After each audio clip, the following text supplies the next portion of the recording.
The American people deserve to know what the Russians have exactly on Donald Trump. Whether it was witting or unwitting, the end result is just as destructive because the president has drawn us close to a foreign adversary who is not our friend.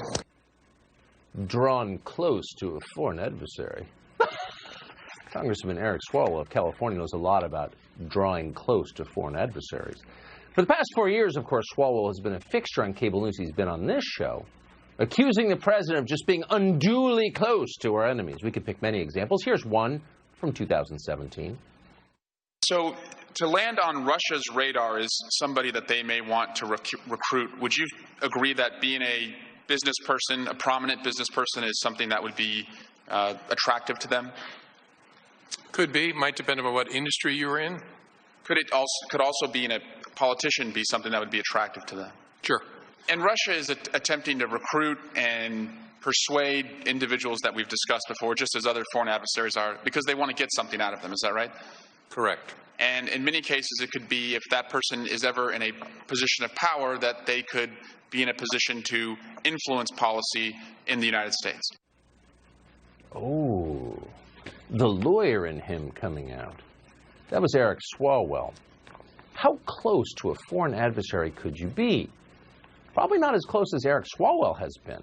At a briefing on Friday, members of Congress were informed that Congressman Eric Swalwell had sexual relations with a Chinese spy. Her name was Feng Feng, at least one. Having sex with a Chinese spy, is that disqualifying? Not every Democrat is convinced that having sex with a Chinese spy should mean Eric Swalwell has to leave the House Intelligence Committee where America's most profound secrets pass through his hands. Here's Congresswoman Debbie Dingell defending sex with a Chinese spy. Maybe they're facts that I have not yet heard about. So, I mean, I've been told that the relationship was not a deep relationship, etc. So, if there are more, I don't have access to all those facts. I'm not privy to those facts. Nancy Pelosi is, and I trust her as our speaker. I've been told it wasn't that deep a relationship. It was more like a one-night stand. It was a hookup. It was kind of a Tinder thing with the Chinese spy. How many Chinese spies do you have to have sex with? How often do you have to have sex with a Chinese spy to get booted off the House Intelligence Committee? That is the question we pose tonight to Buck Sexton, a man who's never had sex with a Chinese spy or sat on the House Intel Committee, but has worked for the CIA. He joins us tonight. Buck Sexton, thanks for coming on. So I repeat the question to you. How many Chinese spies do you have to have sex with to lose your seat on the House Intelligence Committee?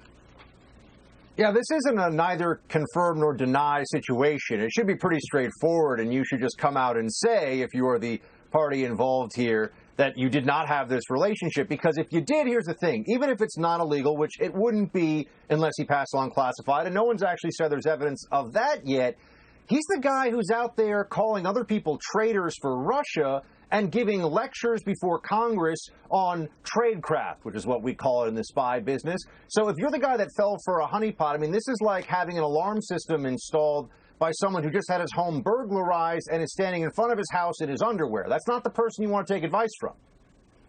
How dedicated is this woman, Feng Feng, to the cause of Chinese hegemony, to her own country, to have sex with Eric Swalwell? I mean, that seems above and beyond, even for a professional spy. One of the oldest tactics in espionage is actually sexual relationships. Honeypots, you get training on this. And I'll tell you this, Tucker, it's usually pretty obvious stuff. You know, they tell you if all of a sudden a supermodel from Russia, when you're at some nuclear conference or something, is wanting to spend more time in your hotel room, you should at least think, is this too good to be true? Because it probably is. And in the case of a spy like this, I mean, this is like the old KGB illegals, the deep cover operatives, and China's running many operations like this across the country. Swalwell clearly unable to see the espionage right in front of his face while he's accusing others of betraying their country. I'm just thinking about her sacrifice to have sex with Eric Swalwell. If she's not a general in the Chinese intelligence services by tonight, she needs a new agent, because that's just, it's unbelievable someone would do that. Thank you so much, Buck Sexton. It's great to see you tonight, and we feel for her. Tucker, good to see you.